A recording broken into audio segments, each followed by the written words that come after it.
नमस्ते दोस्तों। स्वागत है आपका एक बार फिर से द कहानी बाज के कहानियों में।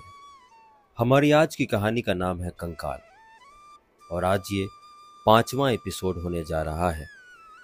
तो आइए चलते हैं आज की कहानी की ओर। हरिद्वार की बस्ती से अलग गंगा के तट पर एक छोटा सा वन है। 2-3 कमरे और दलानों का उसी से लगा हुआ छोटा सा घर है।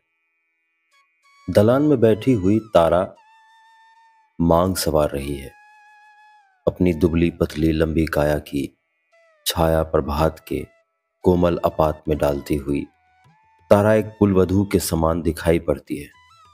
बालों से लपेटकर बंधा हुआ जूड़ा, छल छलाई आंखें, निमित्त और ढीली अंगलता, पतली पतली लंबी उंगलियां, जैसे चित्र सजीव होकर काम कर रहा है। और पखवारों में ही तारा के कपोलों के ऊपर और भवों के नीचे श्याम मंडल पड़ गया है। वह काम करते हुए भी जैसे जैसे अन्य मनसक सी है।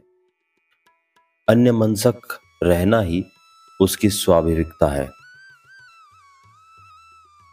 आजकल उसकी झुकी हुई पलकें काली पुतलियों को छिपाए रखती हैं। आंखें संकेत से कहती हैं कि हमें कुछ ना कहो, नहीं बरसने लगेंगी। पास ही तून की छाया में पत्थर पर बैठा हुआ मंगल पत्र लिख रहा है। पत्र समाप्त करके उसने तारा की ओर देखा और पूछा, मैं पत्र छोड़ने जा रहा हूं, कोई काम बाजार का हो तो करता हूं। तारा ने पूर्ण गृहिणी भाव से कहा, थोड़ा कड़वा तेल चाहिए और सब वस्तुएं हैं। मंगल जाने के लिए उठ खड़ा हुआ। तारा ने फिर पूछा, और नौकरी का क्या हुआ? नौकरी मिल गई है, उसी की स्वीकृति सूचना लिखकर पाठशाला के अधिकारी के पास भेज रहा हूं। आर्य समाज की पाठशाला में व्यायाम शिक्षक का काम करूंगा। वेतन तो थोड़ा ही मिलेगा। यदि मुझे भी कोई काम मिल जाए तो देखना, मैं तुम्हारा हाथ बटा लूंगी। मंगलदेव हंस दिया और कहा, स्त्रियां बहुत शीघ्र उत्साहित हो जाती है और उतने ही अधिक परिणाम में निराशावादिनी भी होती है। भला मैं तो पहले टिक जाऊं, फिर तुम्हारी देखी जाएगी। मंगलदेव चला गया। तारा ने उस एकांत उपवन की ओर देखा। शरद का निर्भर आकाश छोटे से उपवन पर अपने उज्जवल आताप के मिस हंस रहा था। तारा सोचने लगी, यहां से थोड़ी दूर पर मेरा पितृगृह है, पर मैं वहां नहीं जा सकती। पिता समाज और धर्म के भय से त्रस्त हैं। ओह निष्ठुर पिता, अब उनकी भी पहली सी आय नहीं। महंत जी प्रायः बाहर, विशेषकर काशी रहा करते हैं। मठ की अवस्था बिगड़ गई है। मंगलदेव एक अपरिचित युवक केवल सत्साहस के बल पर मेरा पालन कर रहा है। इस दास वृत्त से जीवन बिताने से क्या वह बुरा था जिसे मैं छोड़कर आई? किस आकर्षण ने यह उत्साह दिलाया, और अब वो क्या हुआ जो मेरा मन ग्लानि का अनुभव करता है? परतंत्रता से नहीं, मैं भी स्वावलंबिनी बनूंगी, परंतु मंगल, वह निरह निष्पाप हृदय। तारा और मंगल दोनों के मन में संकल्प विकल्प चल रहे थे। समय अपने मार्ग पर चल रहा था। दिन पीछे छूटते जाते थे। मंगल की नौकरी लग गई। तारा गृहस्थी जमाने लगी। धीरे धीरे मंगल के बहुत से आर्य मित्र बने और कभी कभी देवियां भी तारा से मिलने लगी। आवश्यकता से विवश होकर मंगल और तारा ने आर्य समाज का साथ दिया था।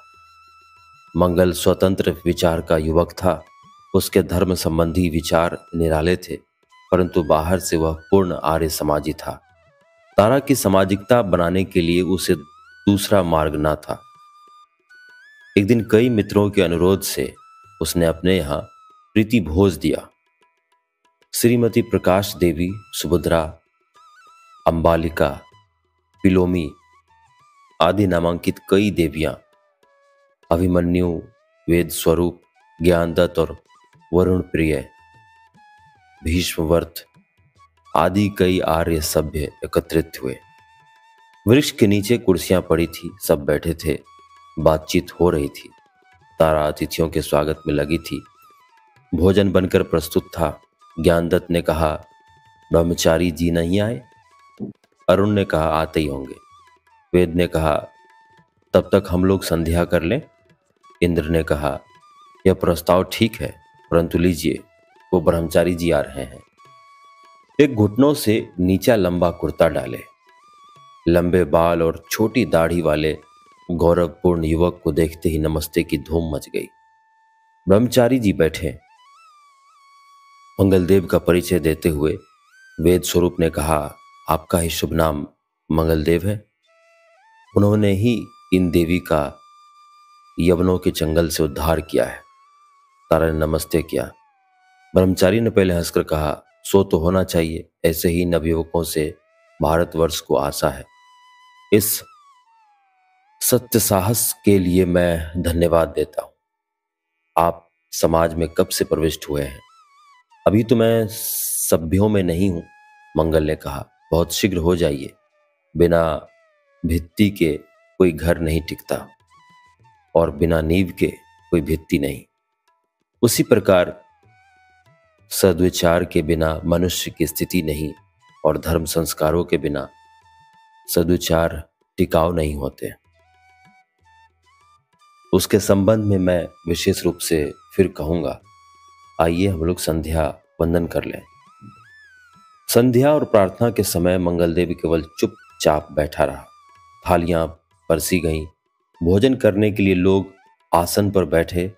वेद स्वरूप ने कहना आरंभ किया, हमारी जाति में धर्म के प्रति इतनी उदासीनता का कारण है एक कल्पित ज्ञान जो इस देश के प्रत्येक प्राणी के लिए सुलभ हो गया है। वस्तुतः उन्हें ज्ञान भाव होता है और वे अपने साधारण नित्य क्रम से वंचित होकर अपनी आध्यात्मिक उन्नति करने में भी असमर्थ होते हैं। ज्ञानदत्त ने कहा, इसीलिए आर्यों का कर्मवाद संसार के लिए विलक्षण कल्याणदायक है। ईश्वर के प्रति विश्वास करते हुए भी उसे स्वावलंबन का पाठ पढ़ाता है। यह ऋषियों का दिव्य अनुसंधान है।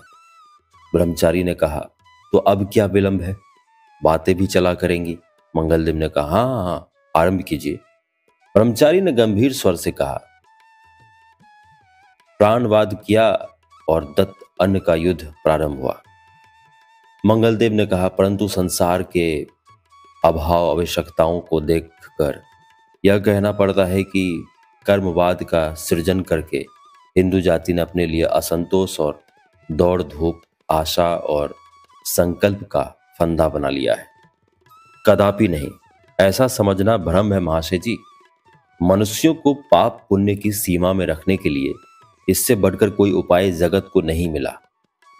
सुभद्रा ने कहा, श्रीमती, मैं पाप पुण्य की परिभाषा नहीं समझता, परंतु यह कहूंगा कि मुसलमान धर्म इस ओर बड़ा दृढ़ है। वह संपूर्ण निराशावादी होते हुए भौतिक कुल शक्तियों पर विश्वास करते हुए केवल ईश्वर की अनुकंपा पर अपने को निर्भर करता है। इसीलिए उनमें इतनी दृढ़ता होती है। उन्हें विश्वास होता है कि मनुष्य कुछ नहीं कर सकता बिना परमात्मा की आज्ञा के, और केवल इसी एक विश्वास के कारण वे संसार में संतुष्ट हैं।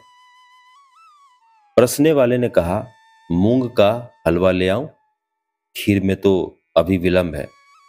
ब्रह्मचारी ने कहा, भाई, हम जीवन को सुख के अच्छे उपकरण ढूंढने में नहीं बिताना चाहते। जो कुछ प्राप्त है उसी में जीवन सुखी होकर बीते, इसी की चेष्टा करते हैं। इसीलिए जो प्रस्तुत हो ले आओ। सब लोग हंस पड़े।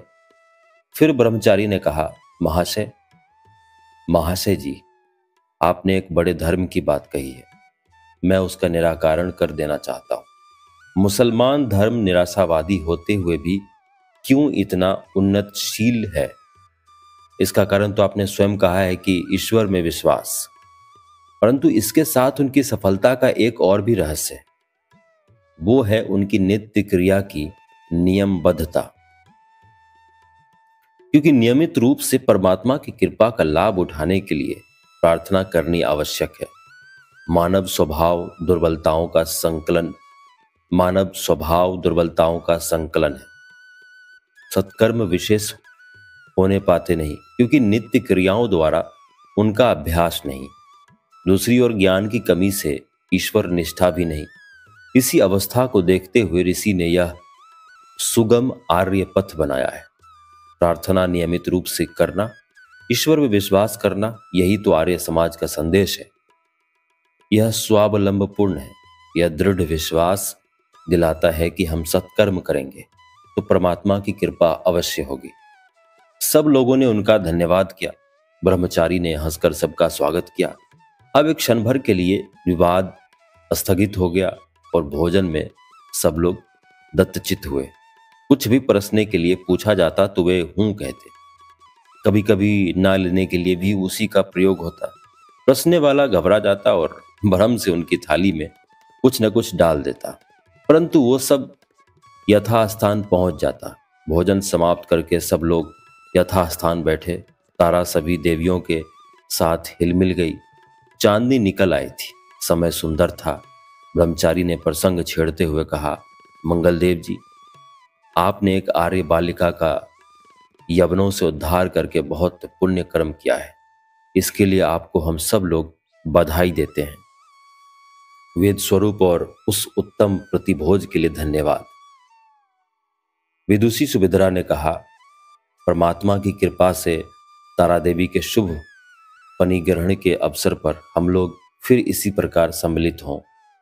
मंगलदेव ने जो अभी तक अपनी प्रशंसा का बोझ सिर नीचे किए उठा रहा था, कहा, जिस दिन इतना हो जाए उसी दिन मैं अपने कर्तव्य को पूरा कर सकूंगा। तारा सिर झुकाए रही। उसके मन में इन सामाजिकों की सहानुभूति ने एक नई कल्पना उत्पन्न कर दी। वो एक क्षण भर के लिए अपने भविष्य से निश्चित सी हो गई।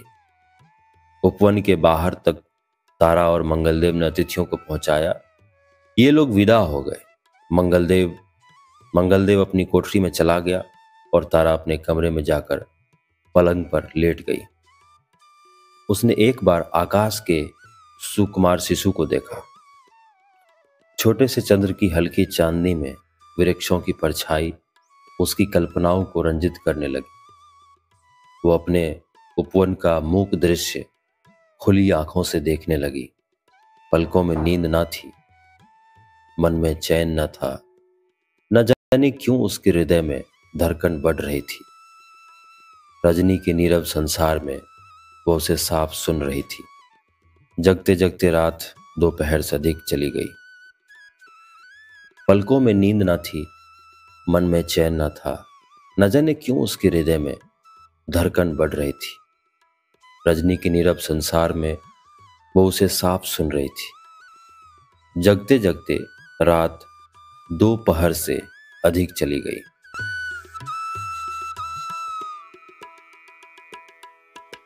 हमारी आज की कहानी में बस इतना ही। मैं आशा करता हूं कि आपको यह कहानी अच्छी लग रही होंगी। इसी तरह बने रहिए हमारे साथ और सुनते रहिए द कहानीबाज। धन्यवाद।